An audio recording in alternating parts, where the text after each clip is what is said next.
Posle nekoliko licitacija 2019. godine prodat je Hotel Srbija, a početkom ove godine Hotel Ozren u Niškoj banji.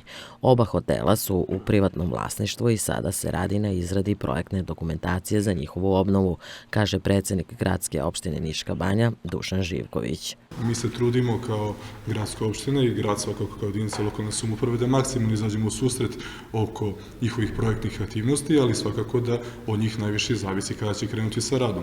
Shodno tome da intenzivno radimo zajedno sa njima na toj projektnoj dokumentaciji, nadamo se da će i oni krajem godine ili u toku sledeće godine već krenuti sa izgradnjom. Jednostavno, to su hoteli koji su dugo propadali i oni se trude da nađu najbolje idejno rešenje i najbolje rešenje uopšte za rad tih projekata, jer nije samo da se hoteli puste u rad, prosto treba da prate i ovaj novi intenzivni razvoj Niške banje.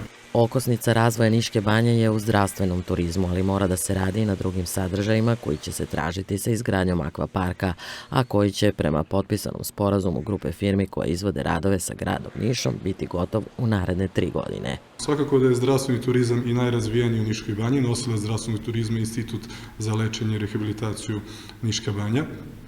Oni imaju 560 ležaja u 3 stacionara Radon, Zelengora i Terme.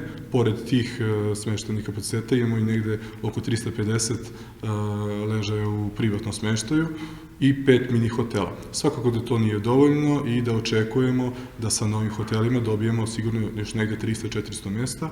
Naravno, ti hoteli će biti na 4 ili 5 zvezdica i to je nešto što trenutno ne postoji u Niškoj banji.